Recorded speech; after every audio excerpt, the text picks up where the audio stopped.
নমস্কার সকলকে। আজকে আমরা আবার হাজির হয়েছি গ্লোবাল যাদবপুর ইউনিভার্সিটি অ্যালুমনি ফাউন্ডেশনের একটি বিশেষ আড্ডায়, যেখানে আমরা আরেকজন প্রাক্তনীকে হাজির করছি এবং আমরা দেখব প্রাক্তনীদের চোখে যাদবপুর যাদবপুর আগে কেমন ছিল, এখন কেমন আছে। আমার সাথে আজকে যে আছে সে আমারই সমসাময়িক, আমারই একজন খুব ভালো বন্ধু, এখন সহকারী অধ্যাপক ইংরেজি বিভাগের ঈশান। ঈশান, নমস্কার। নমস্কার। নমস্কার হ্যাঁ, সকলকে। তো প্রথম শুরু করার আগে বলি, কেমন আছো? আম, ভালো ভালো আছি এবং চেষ্টা করছি নানা রকম কাজকর্ম নিয়ে একটু ব্যস্ত থাকবার। তুমি কেমন আছো? আমিও ভালোই আছি, অনেক চাপের মধ্যে আছি, তো চলে যাচ্ছে আমার কোনোভাবে। মনে হয় আমাদের একটু দর্শক শ্রোতাদের একটু বলে রাখা ভালো, বা ওনারা হয়তো বুঝতেও পারছেন যে খুব ফর্মাল হওয়াটা আমাদের পক্ষে বোধহয় একটু ডিফিকাল্ট। হ্যাঁ, হ্যাঁ, হ্যাঁ, তাই হ্যাঁ, আমরা right. এটাকে একটু আড্ডা ছলেই রাখবো আমরা। আড্ডা ছলেই রাখবো, একদম ঠিক। তো হুম, ঈশান, ব্যাপারটা হচ্ছে তুমি তো ইংরেজি বিভাগে মনে হয় অ্যালামনাস ছিলে। তো ইয়েস।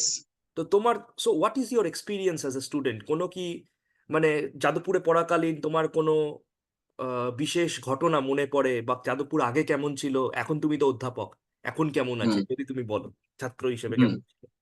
অ্যাকচুয়ালি আমার শ্রোতা দর্শকদের একটু বলে নিই, সেটা হচ্ছে আমি একজন দৃষ্টি প্রতিবন্ধী মানুষ, আমার পার্সন উইথ ভিজুয়াল ডিসেবিলিটি।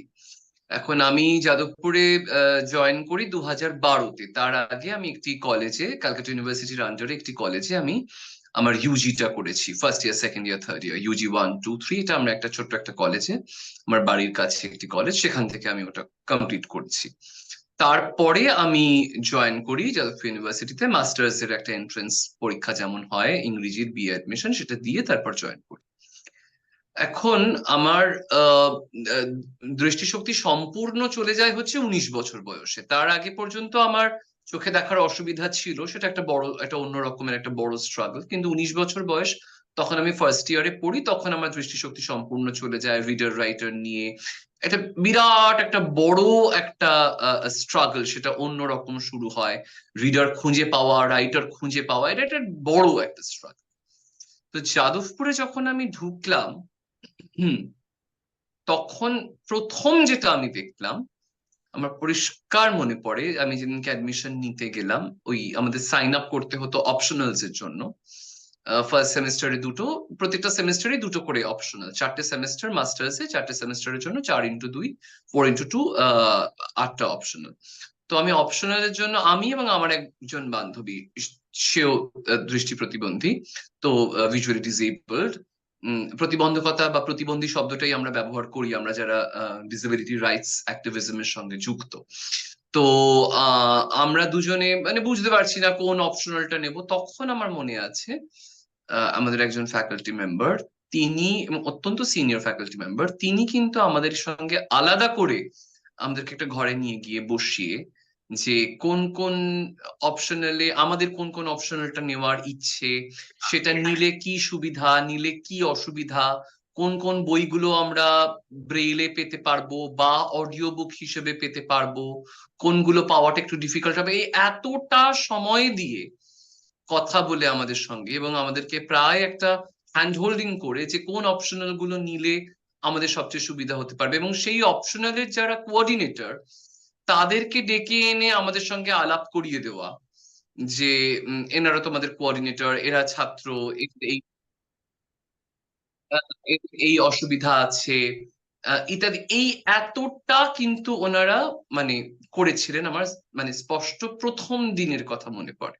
আচ্ছা। এবং আমার মনে পড়ে যে বন্ধুদেরকে আমি পেয়েছিলাম, তখনও তো বন্ধু নয়, তাদেরকে আমি সহপাঠী হিসেবে তাদেরকে পাচ্ছি। হুম। তারাও নতুন জয়েন করছে, তারাও অপশনালস এর লিস্ট দেখছে। আমার পরিষ্কার মনে আছে ইংরেজিতে লেখা, মানে বেশ অনেকটা লেখা নোটিশ বোর্ডে টাঙানো আছে অপশনালের ডিটেলস গুলো। আমার মায়ের পক্ষে সেটা অতটা পড়াটা সম্ভব হচ্ছে না, অতটা মা পড়ে উঠতে পারছেন হুম। না। তো আমি পরিষ্কার মনে আছে একজন ফ্যাকাল্টি মেম্বার, তিনি এবং তিনি আহ, আহ, সৌভাগ্যক্রমে তিনি আমার সুপারভাইজারও বটে, পরে তিনি আমার সুপারভাইজার প্রফেসর আনন্দলাল। তিনি পুরো বিষয়টা লক্ষ্য করে দেখেছেন যে আমার এই অসুবিধাটা হচ্ছে, আমি এবং ওই মেয়েটি আমরা এই অসুবিধাটা ফেস করছি, এবং আমার মা পড়ে দিচ্ছেন। ওর সঙ্গে, ওই মেয়েটির সঙ্গে যিনি এসেছেন তিনি পড়ে দিতে পারছেন না, আমার মা পড়ে দেবার চেষ্টা করছে এবং খুবই অসুবিধা হচ্ছে আমার মায়ের পড়ে দিতে। সেই আমার মনে আছে ডক্টর লাল, প্রফেসর লাল, উনি আমার একজন সহপাঠী, সেও অ্যাডমিশন নেবে, তাকে ডেকে বললেন তুমি ওদেরকে পুরো লিস্টটা পড়ে দাও। এবং সেটা তখন যেহেতু একজন ফ্যাকাল্টি মেম্বার বলছেন, অবভিয়াসলি সেই সহপাঠী, তার কিন্তু সেই মুহূর্তে একটা সেন্সিটাইজেশন হয়ে গেল। সেই মুহূর্তে হুম যে আহ, একজন দৃষ্টি প্রতিবন্ধী আমাদের একজন সহপাঠী আছে, বন্ধু আছে, তাকে কিন্তু আমাদের এই সহযোগিতাটুকু করতে হবে, এই সহযোগিতাটুকু তার অধিকারের মধ্যে পড়ে। এটা প্রথম দিনের আমি এতগুলো ঘটনা তোমাকে আমি বললাম।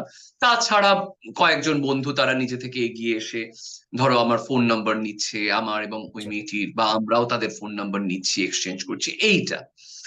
এবং তারপরে যখন ক্লাসেস শুরু হলো, সেটা তো একদম একটা অন্যরকম এক্সপিরিয়েন্স। ক্লাসে টিচাররা আসছেন, সেখানে পড়ানোর ধরনটা একদম আলাদা। ফ্র্যাঙ্কলি স্পিকিং শুরুর দিকে যে অসুবিধা হয়নি তাও নয়, কারণ একটা ছোট্ট কলেজ থেকে পড়াশোনা করে যাচ্ছি। যদিও একটা ইংলিশ মিডিয়াম স্কুলে পড়াশোনা করেছি, হুম ইংরেজি পড়তে ভালো লাগে, ইংরেজি সাহিত্য পড়তে ভালো লাগে, ইংরেজি বই পড়তে ভালো লাগে, এর একটা ব্যাকগ্রাউন্ড আছে। কিন্তু হুম তারপরেও একদম একটা ইউনিভার্সিটিতে গিয়ে পড়ছি, মাস্টার্স এর পড়া, বিরাট একটা ভাস্ট সিলেবাস। হুম সেটা একটা নিশ্চয়ই একটা ইন্টিমিডেটিং এক্সপিরিয়েন্স বটে। কিন্তু এইটা আমার খুব মনে পড়ে। এবং ওইখানে মাস্টার্স এ ঢোকার পরে, যাদবপুরে ঢোকার পরে, I started asserting myself as a disabled person, that I am a person with disability and I am a person with inherent human dignity. এই বোধটা, এই অ্যাওয়ারনেসটা কিন্তু আমাকে যাদবপুর বিশ্ববিদ্যালয় করে দিয়েছে যে এটা আমার অধিকার। আমি আমার সহযোগিতা পাওয়া পাশের মানুষের কাছ থেকে, এটা আমার অধিকারের মধ্যে পড়ে। এইটা যাদবপুরের করতে। এটা একটা খুবই একটা ভালো কি বলবো যে ডিসকাশন তুমি শুরু করলে মানে যাদবপুরের মধ্যেই ভাইব্রেন্সিটা আমি মনে করি আছে। যাদবপুরের ইয়েস। মধ্যেই ব্যাপারটা আছে যে মানে যে সারাউন্ডিং যে লোকেরা এবং সারাউন্ডিং যারা ছাত্রছাত্রী গবেষক শিক্ষক শিক্ষকর্মী সবাই কিন্তু এগিয়ে আসে সকলকে সাহায্য করার জন্য। তো এবং তুমি যা এগিয়ে আসবে বলেই, হ্যাঁ যারা ধরো এগিয়ে আসার মানে এগিয়ে আসবে কিনা দোনামনা করছে, তারা হ্যাঁ অন্য পাঁচজনকে দেখে তারা বুঝতে পারে এগিয়ে আসাটাই কাজ, একদম ঠিক আমাদের এগিয়ে আসাটাই কর্তব্য। একদম ঠিক। তো এরপর তুমি এগিয়ে গেলে তোমার দ্বিতীয় ফেজে, তুমি জয়েন করলে অ্যাজ আ ফ্যাকাল্টি জুডে, যেটা Yes. হচ্ছে একজন স্বনামধন্য একটা ডিপার্টমেন্ট পুরো, আমি বলবো পুরো পৃথিবীতে। সো ইংলিশ ডিপার্টমেন্টকে সকলে চেনে এবং সকলে এক ডাকে চেনে। So how was your role, মানে রোল চেঞ্জ হয়ে গেল, ছাত্র থেকে তুমি হলে শিক্ষক, মানে টেবিলের এপার থেকে ওপারে গেলে। সো এই ফিলিংটা হ্যাঁ, এটা আমার মনে আছে যখন প্রথম যেদিনকে মানে পড়াতে যাচ্ছি, আমার প্রচন্ড টেনশন হচ্ছে, হ্যাঁ ভীষণ। কারণ কি আমি জানি আমার ছাত্রাবস্থায় আমার বন্ধুরা তারা মানে দে আর extremely well read, well prepared, এবং সে তাদেরকে আমি মানে আমার জুনিয়র যারা, মানে লিটারেলি আমি যখন জয়েন করছি, আমার জুনিয়র যারা তাদেরকে আমি পড়াতে যাচ্ছি অ্যাজ এ ফ্যাকাল্টি মেম্বার, হ্যাঁ। তো আমি তখন প্রথম দিন প্রচন্ড একটা মনে হচ্ছে যে, কিন্তু আবার ভেতরে ভেতরে at the same time first যে ক্লাসটা নিতে যাচ্ছি, আমার এখনো পরিষ্কার মনে আছে, ইট ওয়াজ জর্জ অরওয়েলের একটা এসে শুটিং অ্যান এলিফ্যান্ট, এটা আমি পড়াতে গেছিলাম, আমার পরিষ্কার মনে আছে।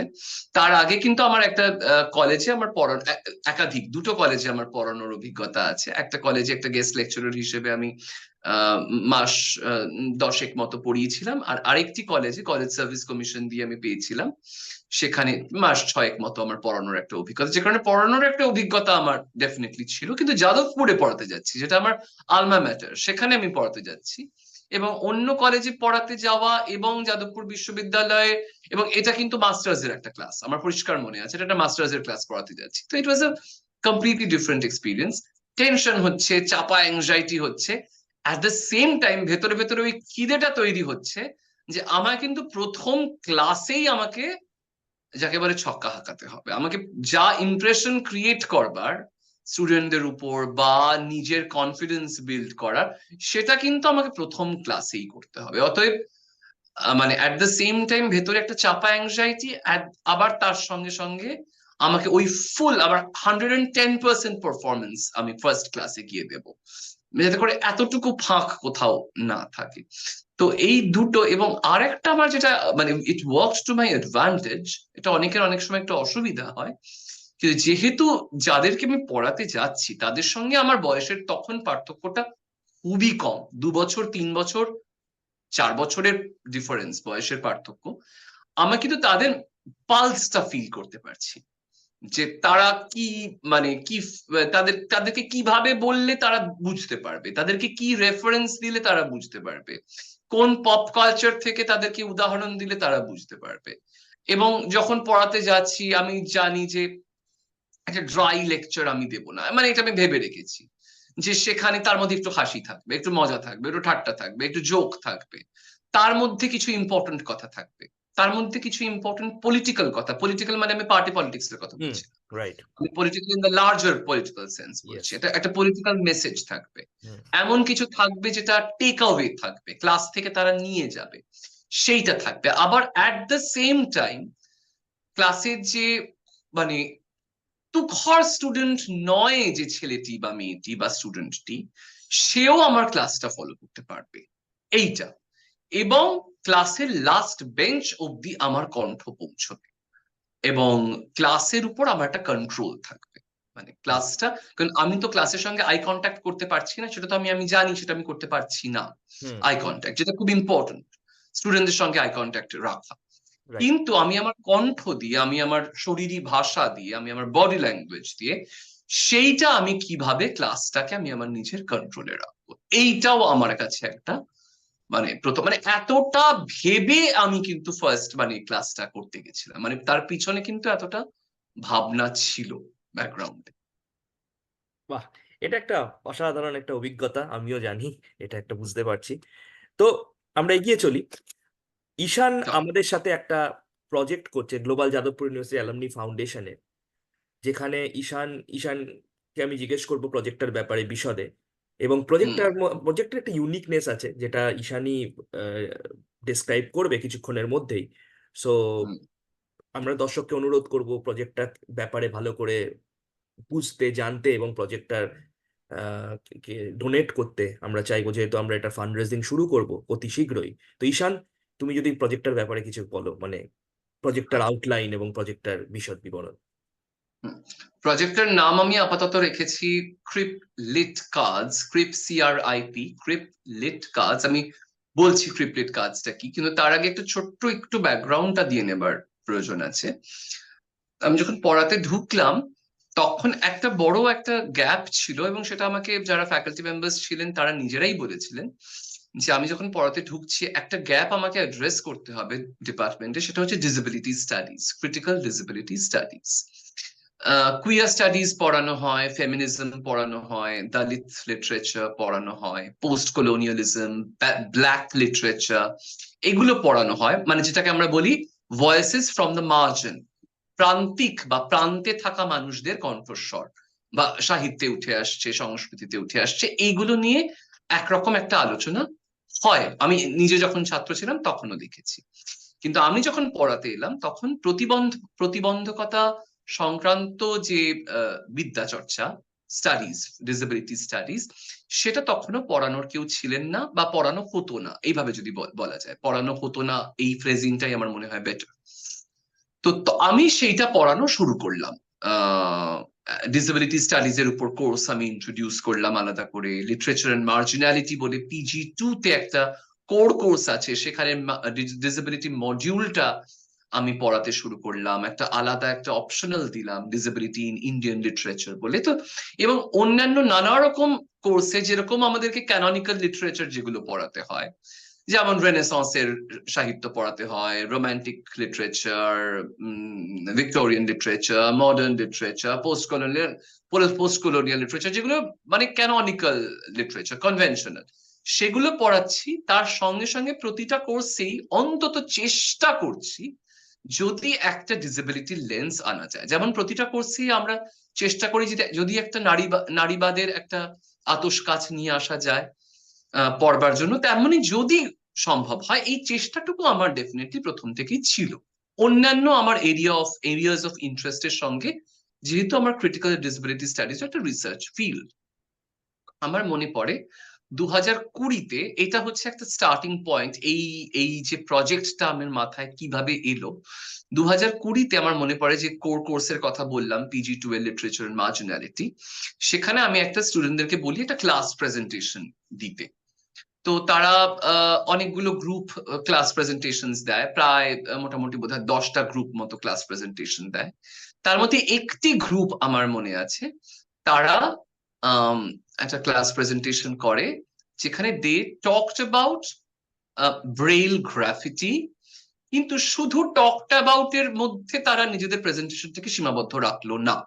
তারা ডিপার্টমেন্টে, আপনারা যারা যাদবপুর বিশ্ববিদ্যালয়ের এখানে প্রাক্তনী আছেন বা যারা যাদবপুর বিশ্ববিদ্যালয়ে কখনো এসেছেন, আপনারা জানেন যে আমাদের ইংরেজি বিভাগ থেকে কম্পারেটিভের দিকে যেতে যে সিঁড়ির যে ল্যান্ডিংটা, সেই দিকের দেওয়ালে রাইট। তারা Braille graffiti, first braille graffiti of India, এটা তখনও কিন্তু আমরা জানি না যে এটা first braille graffiti of India, তারা আমাকে বললো যে স্যার আমরা একটা ব্রেইল গ্রাফিটি তৈরি করেছি। এটা একটা দেওয়ালে গ্রাফিটি, ব্রেইল স্ক্রিপ্টে একটা শব্দ লেখা, শব্দটা ছিল হচ্ছে সাবঅল্টার্ন, বোঝাই যাচ্ছে সাবঅল্টার্ন।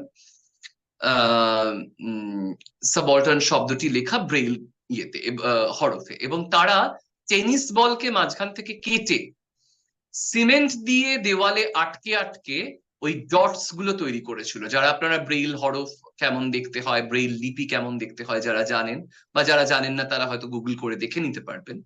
তো ওই ডটস গুলো তারা তৈরি করেছিল টেনিস বল দিয়ে, এবং সেটাকে সিমেন্ট দিয়ে ওটাকে আটকে, দেওয়ালের সঙ্গে আটকে। তো এটা আমার চমৎকার লাগে, এবং সেটা নিয়ে আমি একটা ফেসবুক পোস্ট দিই, এবং immediately it became viral, it became a huge news. পরের দিন মানে টপ নিউজ পেপার্স, মানে সেটা আমাদের বাংলা খবরের কাগজ হতে পারে, ন্যাশনাল নিউজ পেপার হতে পারে, সবাই কভার করা শুরু করলো। ডিপার্টমেন্টে তারা আসলেন, আমার ইন্টারভিউ নিলেন, স্টুডেন্টদের ইন্টারভিউ নিলেন, it became a national news. মানে overnight it became a national news যে first braille graffiti of India তৈরি করা হয়েছে যাদবপুর বিশ্ববিদ্যালয়ে ইংরেজি বিভাগের একদল স্টুডেন্ট, তারা তৈরি করেছে একটা ক্লাস প্রেজেন্টেশনের অংশ হিসেবে। এইখান থেকে এবং এছাড়াও আমাদের ডিপার্টমেন্টে আমি যেটা বললাম যে একটা সবসময় একটা ইনক্লুসিভিটির একটা পরিবেশ তৈরি করবার একটা চেষ্টা সবসময় থেকেছে, অলওয়েজ সবসময় থেকেছে। তো এবারে যখন আমরা জানতে পারলাম, আগের বছর একটা কল পেলাম গ্লোবাল জেইউ অ্যালুমনাই ফাউন্ডেশনের কাছ থেকে যে তারা কিছু প্রজেক্টস তারা ফান্ড করতে চান, বা কিছু প্রজেক্টস এর প্রপোজাল জমা দেওয়া যায় এটসেট্রা, তখন আই থট অফ যে এবং আমি তাদের ফোকাসটাও আমি দেখছিলাম, তাদের থ্রাস্ট এরিয়াস গুলো দেখছিলাম। তো আমি ভাবলাম যে একাডেমিক্সকে কিভাবে ক্লাসরুমের ভিতরে এবং ক্লাসরুমের বাইরে কিভাবে নিয়ে যাওয়া যায় through the lens of critical disability studies. আমি একটু যদি ভেঙে বলি, আমি একটা ক্লাসে গিয়ে যদি লেকচার দিই 1 ঘন্টার ডিসেবিলিটি স্টাডিজ নিয়ে, সেটা যে ইম্প্যাক্ট তৈরি করবে, তার চেয়ে যদি আমি একটা খেলার মাধ্যমে ডিসেবিলিটি স্টাডিজ সম্পর্কে বা ডিসেবিলিটি সম্পর্কে ইন জেনারেল আমি যদি কয়েকটা অ্যাওয়ারনেস তৈরি করতে পারি, সেটা তো অনেক বেশি ইম্প্যাক্টফুল। এটা ভাবার সঙ্গে সঙ্গে আমি কিছু রিসার্চ নিজের মতো করে ছোট করে করলাম, দেখলাম যে হ্যাঁ, এরকম কিছু কিছু কার্ড গেমস রয়েছে, কার্ড গেমস বা বোর্ড গেমস, লুডোর মতো বোর্ড গেমস রয়েছে, যে ডিসেবিলিটি সম্পর্কে কিছু ভুল ধারণাকে ডিবাঙ্ক করা, কিছু কিছু ভুল ধারণাকে পাংচার করা, কিছু কিছু ঠিক ধারণাকে তুলে ধরা, এটা রয়েছে। কিন্তু আমার তো ট্রেনিংটা লিটারেচার। তখন আমি ভাবলাম যে লিটারেচার এবং কার্ড গেমস এবং ডিসেবিলিটি স্টাডিজ, এই তিনটেকে যদি এক জায়গায় নিয়ে আসা যায় তাহলে কিছু করা যায় কিনা। কারণ লিটারেচার ওরিয়েন্টেড কার্ড গেমসও আলাদা করে রয়েছে, পাওয়া যায়, যেটা শুধুমাত্র সাহিত্য সংক্রান্ত। যেমন আপনারা হয়তো গুগল করলেই পাবেন it's Litt, IT'S it's Litt বলে একটা কার্ড গেম রয়েছে, অথার্স বলে একটা কার্ড গেম রয়েছে, এবং এগুলো অনেক সময় যেভাবে ওই থ্রি কার্ডস যেভাবে খেলা হয়, হুম, ফ্লাশ, ইন্ডিয়ান ফ্লাশ যেভাবে খেলা হয়, সেভাবে অনেক সময় এগুলো খেলা হয়। তো সেখান থেকে আমি একটা কিউ নিলাম যে কার্ড গেমটা হবে ইনক্লুসিভ, মানে কার্ড গেমটা শুধুমাত্র চক্ষুষ্মান মানুষরা খেলবেন না, মানে এসো কিছু চক্ষুষ্মান মানুষদেরকে আমি সেন্সিটাইজ করি, অ্যাটিটিউডটা কিন্তু এটা হবে না। হুম, আবার শুধুমাত্র দৃষ্টি প্রতিবন্ধী মানুষদেরকে নিয়ে খেলাতে বসলাম, এমনটাও হবে না। দৃষ্টি প্রতিবন্ধী মানুষ এবং চক্ষুষ্মান মানুষ, যারা visually disabled and visually disabled নন, তারা সকলে মিলে একসঙ্গে বসে কার্ড গেমটা খেলতে পারে। অর্থাৎ এটা একটা ইনক্লুসিভ কার্ড গেম হবে। তাহলে ইনক্লুশনটা আমাকে দু জায়গায় করতে হবে। একটা হচ্ছে কার্ডের ফিজিক্যাল কার্ডটাকে যেমন কার্ডটাকে দেখতে, কার্ডটাকে ছুঁয়ে যেমন মনে হচ্ছে, সেটাকে আমার ইনক্লুসিভ করতে হবে। এবং কার্ড গেমের যে কন্টেন্ট, যেটা কার্ড গেমের যে মূল বক্তব্য, কার্ড গেমটার মাধ্যমে খেলে আমি কি পাবো, কার্ড গেমটা থেকে খেলার মাধ্যমে খেলা চলাকালীন আমি কি পাবো, সেখান থেকে ইনক্লুসিভিটির, অন্তর্ভুক্তিকরণের একটা বার্তা পৌঁছতে হবে। এইটা আমার মাথায় ছিল। তো কার্ডটাকে কিভাবে ইনক্লুসিভ করা যায় সেটা আমার মাথায় আমি এইভাবে মানে আনলাম যে ইদার এমবসমেন্ট, মানে যে লেটার্স গুলো লেখা থাকবে কার্ডের উপরে, ধরা যাক the front side of the card, এটা আমরা অলরেডি তৈরি করছিও, কিছুদিনের মধ্যে আপনাদের কাছে নিয়ে আসতে পারবো শ্রোতা দর্শকদের কাছে একটা স্যাম্পল কার্ড, সেটা কেমন দেখতে হতে পারে সেটা আমি আপনাদের কাছে পারবো। তো সেই কার্ডে যে এটা লেখা থাকবে, সেই লেখাটা এমবসড হবে, উঁচু উঁচু হবে লেখাটা, অথবা লেখাটা প্রিন্টেড হবে এবং তার নিচে ব্রেইল হরফেও লেখা থাকবে। এই দুটো ভাবনা আমার মাথায় আছে।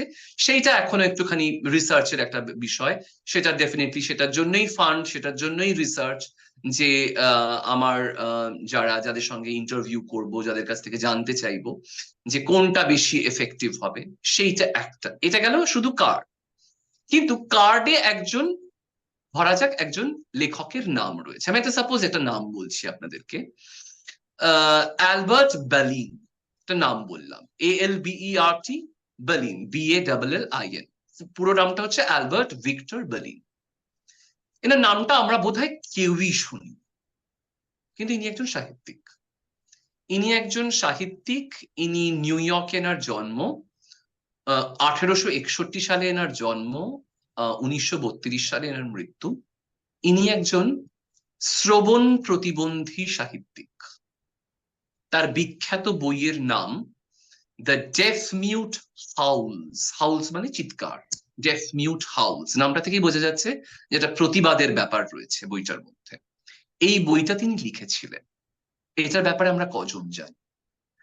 আমাদের যে সাহিত্য পড়ানো হয় সেটা তো একটা ক্যাননিক্যাল সাহিত্য। এবল বডিড মানুষরা, যেমন নারীবাদ যেমন এতদিন ধরে চ্যালেঞ্জ করে এসেছে যে মানে পুরুষতন্ত্র তৈরি করে দেয় সেই সিলেবাসটা, যে সিলেবাসটা আমাদের হাতে হাতে ধরিয়ে দেওয়া হয়, নারীবাদ এসে বারবার তার উপর কুঠারাঘাত করেছে, হাতুড়ি দিয়ে আঘাত করেছে। এখন আমরা পুরুষতন্ত্রের তৈরি করে দেওয়া সিলেবাস আমরা পড়ি না, তার বাইরে গিয়ে আমরা পড়ি। বা ব্ল্যাক অ্যাক্টিভিজম এসে আমাদের বারবার আঘাত করেছে, এবং কেবলমাত্র হোয়াইট মেন, তাদের তৈরি করে দেওয়া সিলেবাস, তাদের তৈরি করে দেওয়া কারিকুলাম আমরা পড়ি না। তেমন ভাবেই আমাদের কারিকুলামটাকে, যেটা আমরা পড়ি, যাদের সম্পর্কে আমরা জানি, যে সাহিত্যিকদের সম্পর্কে জানি, যে মানুষদের সম্পর্কে, যে ইম্পর্টেন্ট পার্সোনালিটিসদের সম্পর্কে আমরা জানি, অধিকাংশই তারা কেবলমাত্র এবল বডিড মানুষ। আমরা কতজন প্রতিবন্ধকতা যুক্ত সাহিত্যিকের নাম নিতে পারবো? জন মিল্টন ছাড়া ইংরেজি সাহিত্যের ক্ষেত্রে আমি বলতে পারি খুব কম মানুষ আছেন যারা আরো একটা দুটো নাম নিতে পারবেন। হোমার দৃষ্টি প্রতিবন্ধী ছিলেন কি ছিলেন না সেই নিয়ে একটা ওটা একটা মানে একটা প্রশ্নবোধক চিহ্ন আছে, সেটা আমরা সঠিক জানি না। জন মিল্টন ছিলেন, এই নামটুকু আমরা জানি, একটা ক্যাননিক্যাল নাম। কিন্তু এই একমাত্র গোটা সাহিত্য বা ইংরেজি সাহিত্যের জগতে বা বিশ্ব সাহিত্যের জগতে কি শুধুমাত্র জন মিল্টন একমাত্র সাহিত্যিক, বা কেবলমাত্র হেলেন কেলার? আর কেউ ছিলেন না। ইন্টারেস্টিংলি অ্যালবার্ট ব্যালিন, যার কথা আমি বলছি, তিনি কিন্তু হেলেন কেলারের সমসাময়িক। আমরা হেলেন কেলারের নামটুকু জানি, কিন্তু আমরা অ্যালবার্ট বার্লিনের নামটা জানি না। যার ফলে এই কার্ডে সাপোজ লেখা থাকলো অ্যালবার্ট বার্লিন, এই নামটুকু লেখা থাকলো, অ্যালবার্ট বার্লিনের একটা ছবি থাকলো, কার্ডের একটা নাম্বার থাকলো, সাপোজ ধরা যাক 9 নম্বর কার্ড এটা। এর সঙ্গে একটা বুকলেট আসবে, বুকলেটের আমাকে 9 নম্বর কার্ডের ডিটেলসটা চলে যেতে হবে। বুকলেটটা ফেসিং পেজেস হবে, বুকলেটটার মধ্যেও আমরা ইনক্লুশন রাখবো। বুকলেটের একদিকে থাকবে ব্রেইল হরফ, লেফট হ্যান্ড সাইডের পাতায় থাকবে, রাইট হ্যান্ড সাইডে থাকবে ব্রেইল হরফ, লেফট হ্যান্ড সাইডের পাতায় থাকবে প্রিন্টেড। অর্থাৎ যিনি চক্ষুষ্মান মানুষ তিনি প্রিন্টেড টুকু পড়ে নিতে পারবেন, যিনি দৃষ্টিহীন মানুষ তিনি ব্রেইল টুকু ছুঁয়ে পড়ে নিতে পারবেন। রাইট। 9 নম্বর কার্ডের যদি ডিসক্রিপশনে যাই, সেখানে আমরা অ্যালবার্ট ভিক্টর বার্লিন পাবো। তিনি কোথায় জন্ম, কোন সাল থেকে কোন সাল অবধি তার মানে জীবন স্প্যানটা, লাইফ স্প্যানটা পাবো। তার ইম্পর্টেন্ট বইয়ের কথাটা পাবো, কোন ইম্পর্টেন্ট বই তিনি লিখেছিলেন। তিনি শুধুমাত্র রাইটার ছিলেন না, তার প্রফেশন কি কি ছিল, তিনি লিথোগ্রাফার ছিলেন, পেইন্টার ছিলেন, রাইটার ছিলেন, সেই তথ্যটুকু পাবো। এবং দ্য ডেফ মিউট হাউলস সম্পর্কে 1 লাইন পাবো, 2 লাইন পাবো। এই ইন্টারেস্টটুকু তৈরি হলো। খেলার নিয়মটা এবার এরকম হতে পারে যে রং মেলান্তির মতো খেলা, পরপর আমরা তাস ফেলছি, আমার হাতে তাস, আমার উল্টো দিকের মানুষের হাতে তাস, পরপর তাস ফেলছি। দুটো পরপর 19 শতাব্দীতে জন্মগ্রহণ করা সাহিত্যিক পরপর পড়ে গেল, যে পরের তাসটা ফেললো সে পুরো তাসটা তুলে নিল, যেভাবে রং মেলান্তি খেলা হয়। দুটো লাল তাস যেই পড়লো, যে সেকেন্ড লাল তাসটা ফেললো সে পুরো যে কটা তাস পড়েছে সব কটা তাস সে একসঙ্গে তুলে নিল। এটা একটা খেলার নিয়ম হতে পারে। হতে পারে একই প্রতিবন্ধকতা যুক্ত মানুষ পরপর দুটো নাম যদি পড়ে যায়, সেই তাসের পুরো ডেকটা তখন আমি তুলে নিতে, মানে সেই তাসের পাইলটা যেটা জমা হয়েছে আমি তুলে নিতে পারবো। এটা জানতে গেলে এই অ্যালবার্ট বার্লিন শুধু তো আমি কিছু জানতে পারলাম না, আমাকে কিন্তু ওই ম্যানুয়ালটা দেখতে হবে। ম্যানুয়ালটা যেই মোমেন্টে দেখলাম, আমি কিন্তু আমার ভোক্যাবুলারিতে, আমার নলেজ সিস্টেমের মধ্যে আরো একজন সাহিত্যিক ঢুকে পড়লেন। পরবর্তীকালে আমি কিন্তু এইটা নিয়ে রিসার্চও করতে পারি, কে অ্যালবার্ট বার্লিন, তার কি বই, তিনি কি লিখেছিলেন, এটা নিয়ে কি একটা রিসার্চ করা সম্ভব। এবং মোস্ট ইম্পর্টেন্টলি সাহিত্য যে কেবলমাত্র ইংরেজি সাহিত্য হতে পারে, আমরা এখানে ওয়ার্ল্ড লিটারেচার দেখব। অতএব শুধু ইংরেজি সাহিত্য কেন, আমরা এখানে বাংলা সাহিত্যও দেখতে পারি, অন্য কোনো ফরাসি সাহিত্যও দেখতে পারি। এর জন্যই রিসার্চটা দরকার। এই যে 52টা কার্ডের একটা ডেক তৈরি করব, আপনারা আন্দাজ করতে পারছেন প্রতিটা কার্ডের জন্য কতটা রিসার্চ করতে হবে, কারণ এই একটা নামও কিন্তু ক্যাননিক্যাল নাম নয়। এবং এই যে আমি বার্লিনের নাম বললাম, বার্লিনের যে বইটা, এটা কিন্তু অনেক খুঁজে বইটা বার করতে হয়েছে, এবং বার্লিন সম্পর্কে তথ্য এক এক জায়গায় এক এক রকম রয়েছে। ইনফ্যাক্ট ওনার জন্ম এবং মৃত্যুর তারিখটাও কিন্তু কনসিস্টেন্টলি লেখা নেই, এতটাই নন ক্যাননিক্যাল, এতটাই আন্ডার রিসার্চড একজন মানুষ। সাহিত্য মানেই কেবলমাত্র কয়েকজন এবল বডিড মানুষ নিয়ে নন। এই ইনফরমেশনটুকু কিন্তু একজন লিটারেচারের স্টুডেন্টের কাছে পৌঁছে গেল, যারা দুজন খেলছে। খেলার মাধ্যমে সেখানে একটা রিওয়ার্ডের ব্যাপার থাকতে পারে। খেলাটা যখন আমি খেলছি, বা যেভাবে ফ্লাশ খেলা হয়, 3জন ডেফ মানুষের কার্ডস আমার হাতে চলে এলো, আমি হাতে পেয়ে গেলাম, আমি বুঝে গেলাম যে তার মানে আমি 3টে প্লেস করে দিলাম, আমি খেলাটা জিতে গেলাম। এভাবে হতে পারে যেভাবে ফ্লাশ খেলা হয়। বিভিন্ন রকম ভাবে খেলাটাকে সাজানো যেতে পারে, নিয়মগুলো আমাদেরকে রিসার্চ করে বার করতে হবে। কিন্তু এন্টারটেইনমেন্ট রইলো, তার মধ্যে আমার একটা শিক্ষা রইলো, আমি একটা নতুন কিছু জানলাম সেটা রইলো। এবং মোস্ট ইম্পর্টেন্টলি যেটা আমাদের গ্লোবাল জেইউ অ্যালুমনাই ফাউন্ডেশন একটা থ্রাস্ট, সমাজের কাছে একটা কিছু নিয়ে পৌঁছানো, একটা ট্যাঞ্জেবল ডেলিভারেবল নিয়ে পৌঁছানো সমাজের কাছে, two contribute something to the society, সেইটা আমি নিয়ে গিয়ে পৌঁছলাম। সেটা কি নিয়ে গিয়ে পৌঁছলাম, সেটা হচ্ছে এই অ্যাওয়ারনেসটা। আর একজন সাহিত্যিক সম্পর্কে, আর একজন প্রতিবন্ধকতা যুক্ত লেখক সম্পর্কে, যিনি তার কণ্ঠ তুলেছিলেন ইতিহাসটাকে অন্যভাবে দেখা, যেভাবে আমাদেরকে ওই এবলিস্ট সমাজ আহ আমাদেরকে যেভাবে ইতিহাসটা দেখতে শিখিয়ে দিয়েছে, সাহিত্যের ইতিহাস, সেটা নয়। এবার এখানেই আটকে থাকবে না, আপনারা বুঝতে পারছেন। এটা সাহিত্যের আঙিনায় আমি বললাম, এটা কিন্তু ফিজিক্স ডিপার্টমেন্টেও হতে পারে। ধরা যাক 52 জন ফিজিসিস্ট হতে পারে নাকি, 52 জন সায়েন্টিস্ট, ফিজিসিস্ট, কেমিস্ট, জুওলজিস্ট, বোটানিস্ট, 52 জনের নাম নিয়ে যারা প্রতিবন্ধকতা যুক্ত মানুষ, বিশ্বের বিজ্ঞান চর্চায় তাদের নাম। শুধুমাত্র স্টিফেন হকিং কেন, তার বাইরেও তো আরো নাম আছে, তাদের ব্যাপারে আমরা কি জানতে পারছি? সেই রকম 52 জন প্রতিবন্ধকতা যুক্ত বৈজ্ঞানিক, তাদেরকে নিয়ে একটা খেলা হতে পারে। 52 জন প্রতিবন্ধকতা যুক্ত ফিলোসফার, দার্শনিক, সেটা নিয়ে একটা খেলা হতে পারে। এখানে শুধুমাত্র সাহিত্যিকের নাম থাকবে তা নাও হতে পারে, ওর একটা সাহিত্য কর্মে একজন ইম্পর্টেন্ট একটা প্রতিবন্ধী চরিত্র, তার ব্যাপারেও থাকতে পারে এই একটা কার্ডের মধ্যে, যে একটা ইম্পর্টেন্ট চরিত্র, সাহিত্যে একটা ইম্পর্টেন্ট চরিত্র যার সম্পর্কে আমরা খুব একটা জানি না, এটাও থাকতে পারে।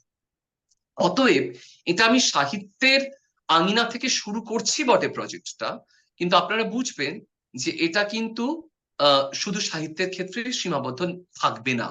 যদি এটা সাকসেসফুল হয়, যদি আমি রিসার্চটা ঠিক মতো করে করতে পারি, এবং এটা যদি আমি ডেলিভার করতে পারি যেটা আমি ভেবেছি, তাহলে এটা কিন্তু অন্য ডিপার্টমেন্টরাও কিন্তু তাদের নিজেদের মতন করে অ্যাডাপ্ট করে নেবে।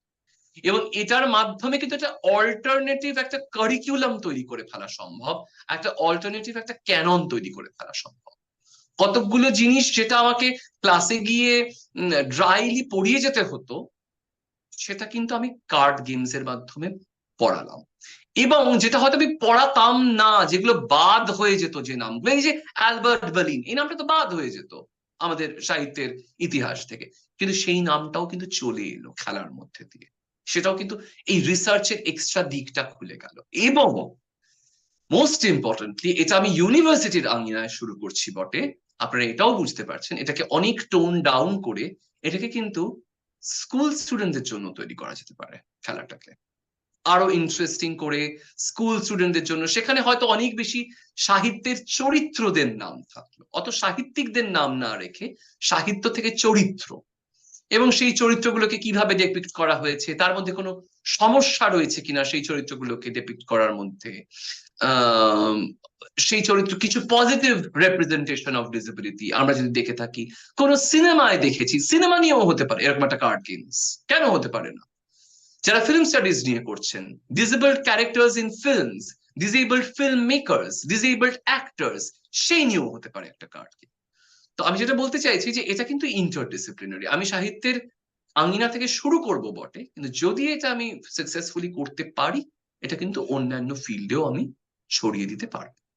আমি জানি না আমি বোঝাতে পারলাম কিনা শুভদীপ, অনেকটা সময়ও নিলাম। না, এটা তুমি খুবই ভালো করে বুঝিয়েছো, এবং সবচেয়ে ইউনিকনেস এই ব্যাপারটা আমি বলবো এই প্রজেক্টটার, যেটা তুমি বললে সুদূর প্রসারী একটা এফেক্ট আছে, এটা কিন্তু কোনো লিটারেচারে সীমাবদ্ধ থাকছে না।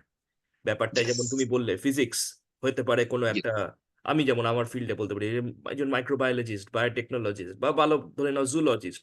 এটা কিন্তু একটা তেমন তেমন ইউনিভার্সিটি লেভেলেও নয়, এটা কলেজ লেভেলেও এটা একটা এফেক্ট আছে, এটা একটা স্কুল লেভেলেও এফেক্ট আছে। তো প্রজেক্টটার যে মাল্টি ডিসিপ্লিনারি একটা কি বলবো অ্যাপ্রোচ, এটাই কিন্তু uniqueness of this project.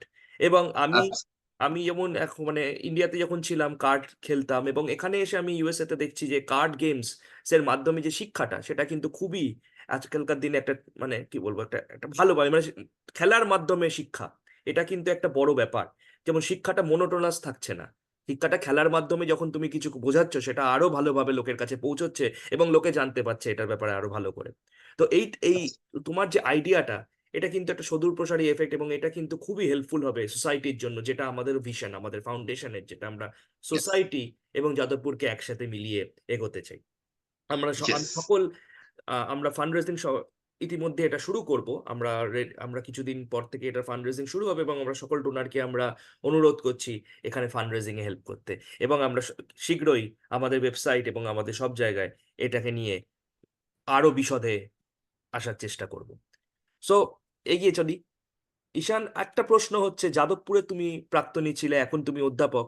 So Jadavpur সম্বন্ধে তোমার কি মনে হয়? So what is the important, এখন প্রেজেন্ট স্ট্যাটাস কি জেইউর in terms of national importance এবং in terms of global rankings and NAAC rankings?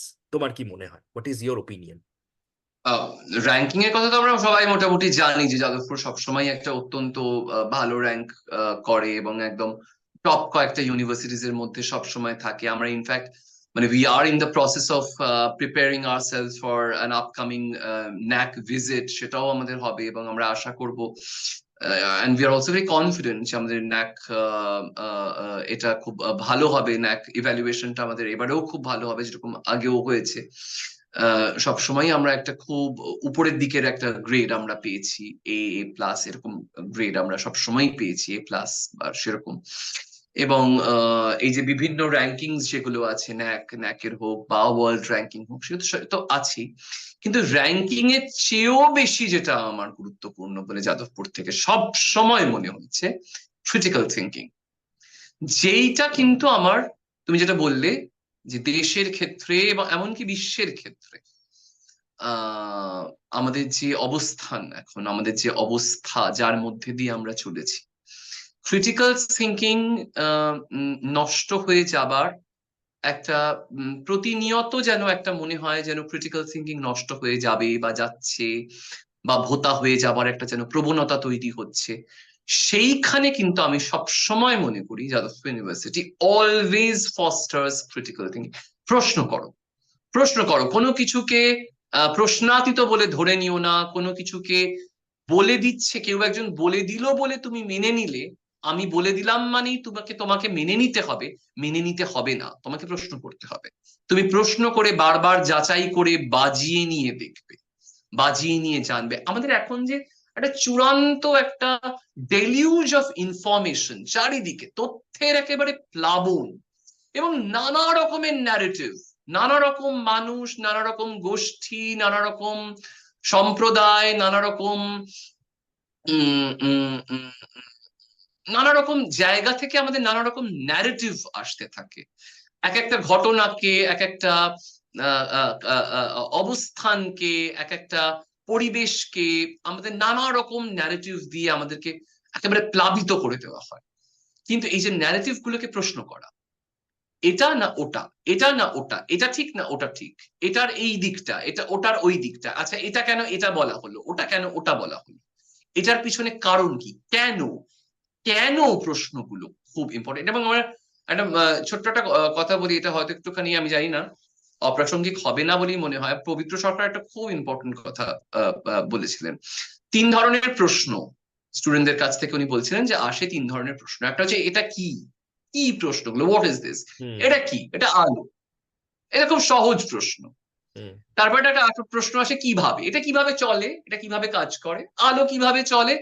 তুমি সায়েন্সের স্টুডেন্ট শুভদীপ, তোমাকে এটা বলবার কিছু নেই, যারা এখানে আছেন আমরা জানি এটা এটা একটা প্রসেস আছে, এর মধ্যে দিয়ে এনার্জি পাস করে, ইলেকট্রিসিটি পাস করে করে দিচ্ছ। কিন্তু কেন, আমার ঘরে কেন আলো জ্বলে, ওই মানুষটার ঘরে কেন আলো জ্বলে না, আমার ঘরে কেন 3টে আলো জ্বলে, ওই মানুষটার ঘরে কেন একটাও আলো জ্বলে না, ওর ঘরে কেন কেরোসিনের ডিবে জ্বলে, আমার ঘরে কেন এসি চলে, অমুকের ঘরে বা আমার বাড়িতে যিনি পরিচারিকা আছেন তার ঘরে কেন এসি চলে না। এই যে কেন প্রশ্ন, হুম। এই কেন প্রশ্নগুলো কিন্তু আমাদের যাদবপুর বিশ্ববিদ্যালয় করতে শেখায়।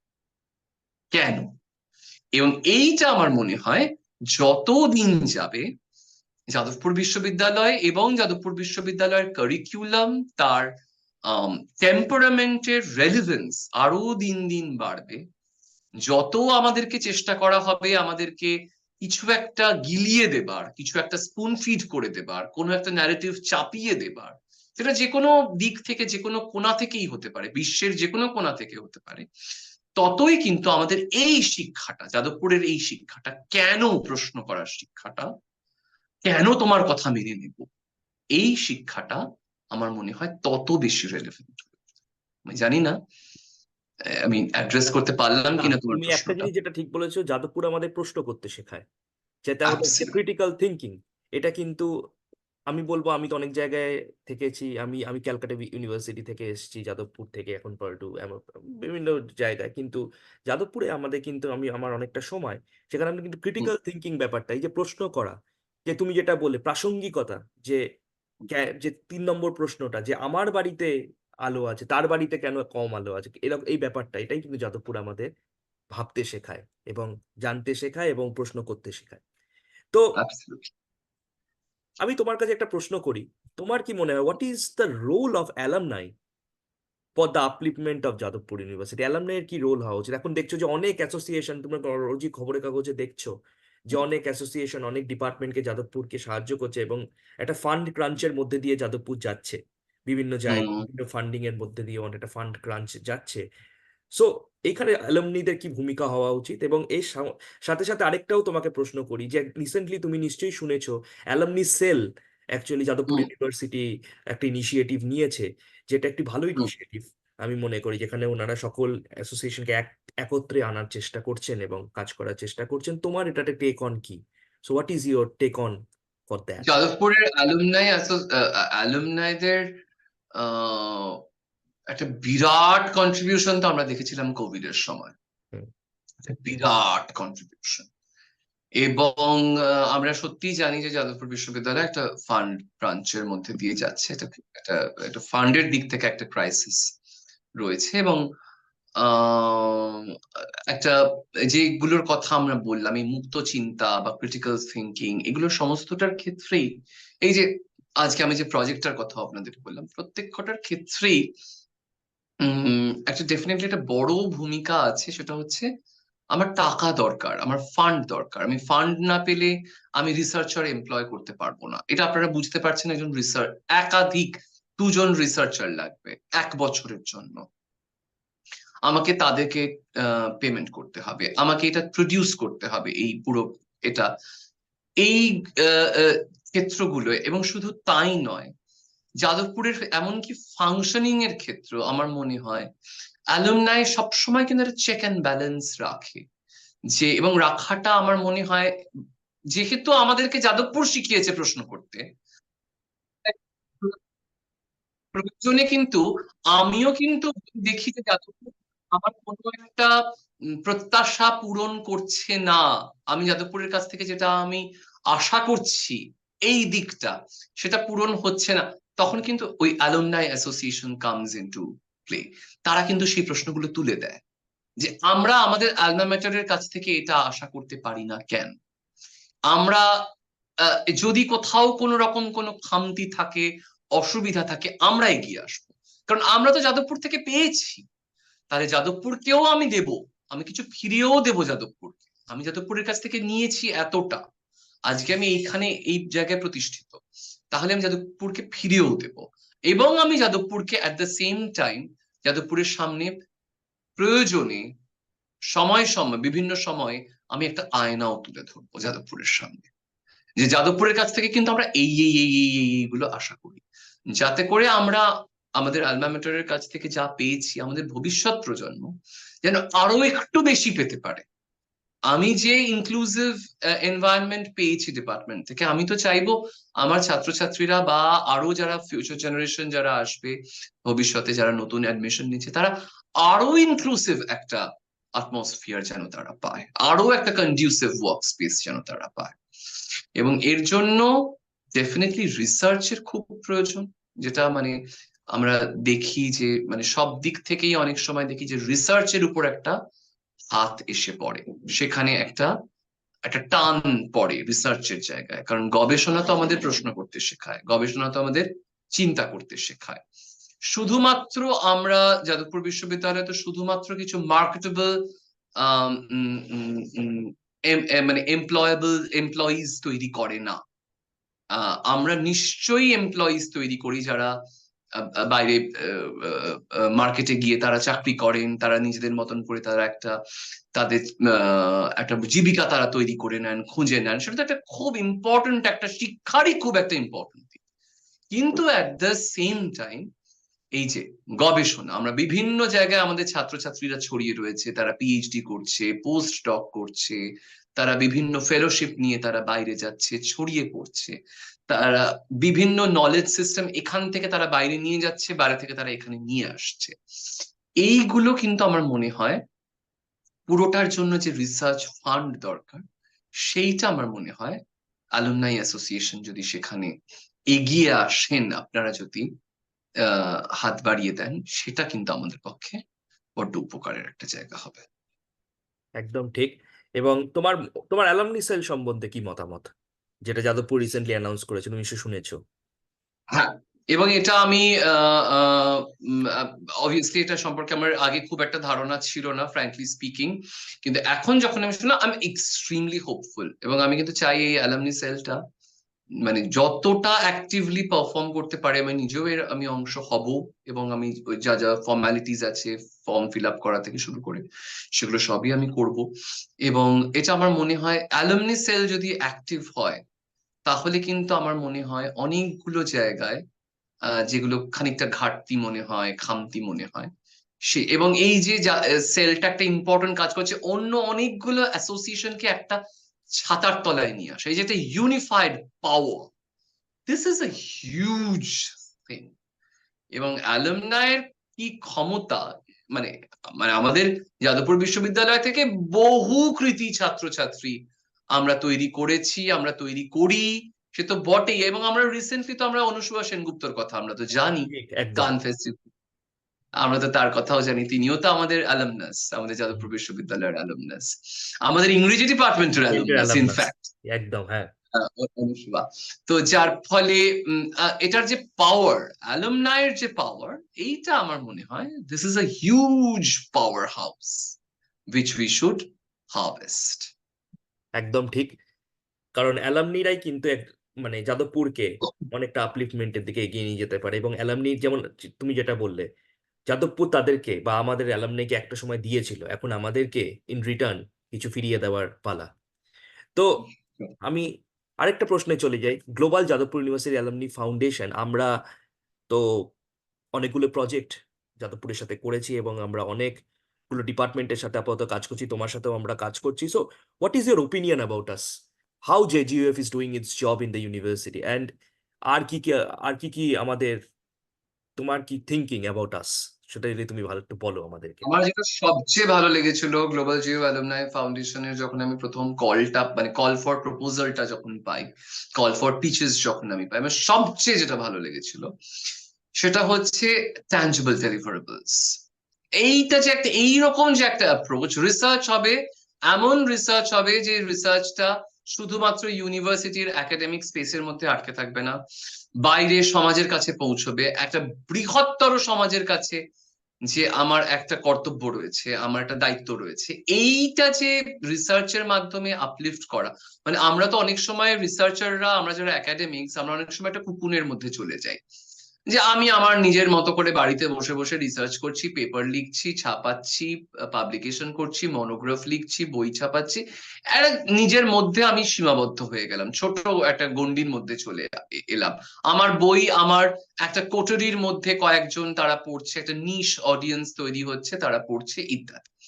কিন্তু এই যে একটা বিরাট একটা ইম্পর্টেন্ট স্টেপ, আমি যখন প্রথম এইটা দেখি, এটা আমার চমৎকার লাগে। এবং আমার আহ, আহ, আপনারা এখানে অনেকেই হয়তো চিনবে, সকলেই সকলেই ইনফ্যাক্ট চিনবেন রঞ্জিত দা এবং শিপ্রাদি, ওনারা এসেছিলেন আমাদের এই প্রপোজাল ঠিক। গুলো শুনতে ইংরেজি বিভাগে। এবং মানে the kind of encouragement that we got from Ranjit Da, or I got from Ranjit Da and Shipradi, এবং পরে শুভদীপের সঙ্গে যখন ডিপার্টমেন্টে দেখা হয়েছে, ও এসে আমার সঙ্গে গল্প করেছে, কথা বলেছে, ইট ওয়াজ ফ্যান্টাস্টিক এবং আইডিয়া। এবং যেভাবে যখনই আমার সঙ্গে রঞ্জিত দার কথা হয়, সব সময় রঞ্জিত দা যেটা বলেন আমার এত ভালো লাগে, break it down into simpler terms, যাতে করে আরো বেশি মানুষের কাছে পৌঁছে যাওয়া যায়, আরো বেশি করে মানুষ আমার কথা বুঝতে পারে, আমি কি প্রজেক্টের কথা বলছি।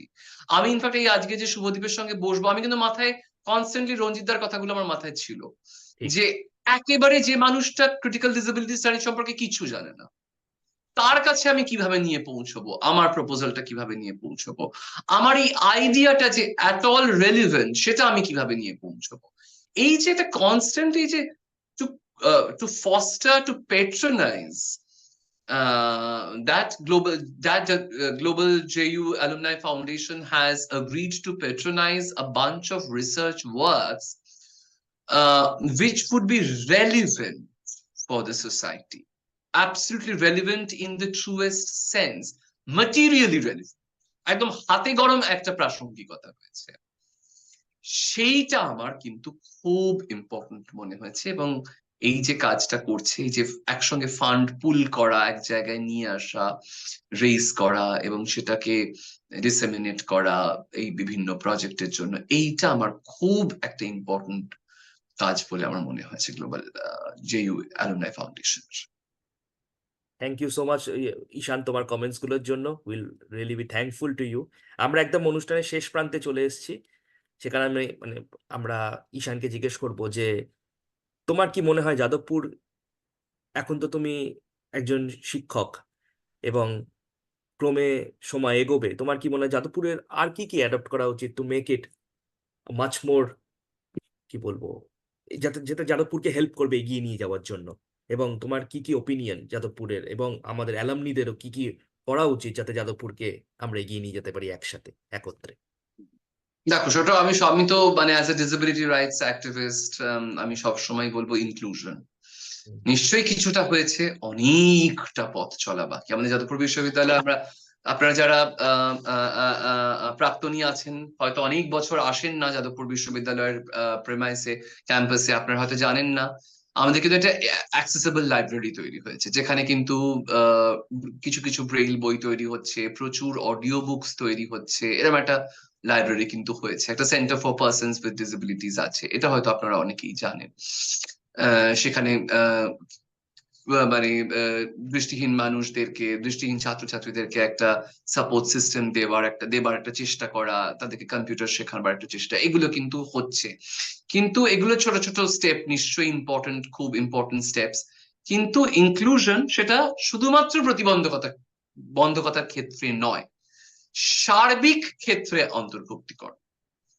যারা দলিত সম্প্রদায়ের মানুষ, যিনি কুইয়ার কমিউনিটির মানুষ, যিনি শহরের বাইরে থেকে আসছেন, যিনি গ্রামের থেকে আসছেন, যিনি হয়তো ইংরেজি ভাষার সঙ্গে সড়গড় নন, যে মানুষ, বা যে মানুষ হয়তো উম গরিব ঘর থেকে আসছেন, যার বাড়িতে সেই আর্থিক সঙ্গতি নেই, সেরকম একটা ঘর থেকে যে স্টুডেন্ট আসছে, প্রত্যেককে অন্তর্ভুক্ত করা এবং তাদেরকে একটা সেফ স্পেস দেওয়া, এটা আমার মনে হয় খুব important to make our students feel safe in Jadavpur university.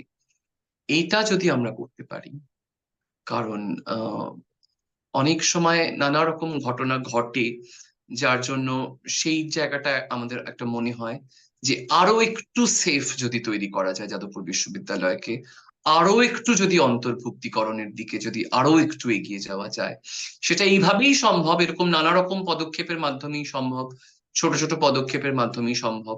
Jadavpur বিশ্ববিদ্যালয় আমি সবসময় মনে করি ইটস অ্যান আইল্যান্ড, এটা কিন্তু একটা দ্বীপের মতো। আমি যাদবপুর বিশ্ববিদ্যালয়ের বাইরে যেই পা রাখি, আমি নিজেকে, আমার মনে হয় আমি প্রতিবন্ধী মানুষ। যাদবপুর বিশ্ববিদ্যালয়ের ভেতরে পা রাখলে আমার মনে হয় এটা আমার দ্বিতীয় বাড়ি, আমার একদম নিজের ঘর। ঠিক। হ্যাঁ, কিন্তু তারপরেও যাদবপুর বিশ্ববিদ্যালয় তো সমাজেরই অঙ্গ।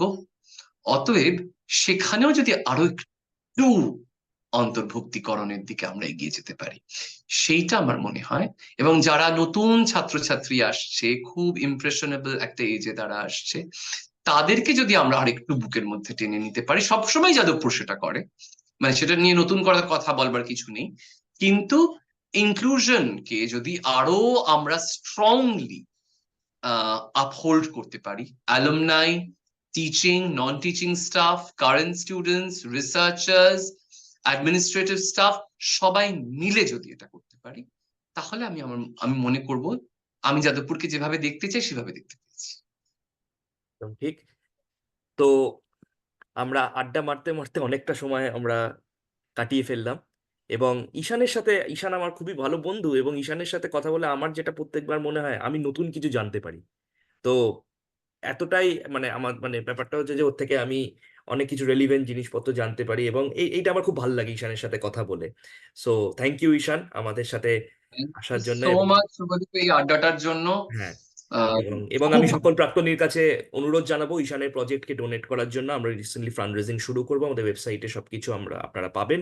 এবং ঈশান, তুমি যদি কিছু বলতে চাও তাহলে। নিশ্চয়ই আপনারা যদি এগিয়ে আসেন, আমার এই প্রজেক্টটাকে যদি আপনারা ফান্ড করেন, যদি আপনারা কন্ট্রিবিউট করেন, তাহলে আমি আমার মতো করে একটুখানি কাজটা করতে পারবো। আমি আমার চেষ্টা করেছি, আমি ব্যাখ্যা করে আপনাদেরকে বোঝাবার আমি কাজটা করতে চাই। আপনাদের যদি মনে হয় যে কাজটার কোনো রেলিভেন্স আছে, কাজটার ইম্পর্টেন্স আছে, কাজটা যাদবপুর বিশ্ববিদ্যালয়কে আরো একটু এগিয়ে নিয়ে যেতে সাহায্য করবে, মোস্ট ইম্পর্টেন্টলি সমাজের ক্ষেত্রে যাদবপুর বিশ্ববিদ্যালয়ের কন্ট্রিবিউশনের ক্ষেত্রে কন্ট্রিবিউশন আরো একটু এগিয়ে নিয়ে যাবে, তাহলে প্লিজ আপনারা জেনারেসলি কন্ট্রিবিউট করবেন। Thank you so much. Thanks in advance. Thank you Ishan. তো আমরা আবার ফিরে আসবো আমাদের নেক্সট এপিসোডে আরেকজন প্রাক্তনীকে নিয়ে, এবং তার চোখে আমরা যাদবপুরকে দেখব। কারণ আমরা আমরা ভাবি, আমরা বিলিভ করি, building today for J U tomorrow. ধন্যবাদ, ধন্যবাদ ঈশান। নমস্কার।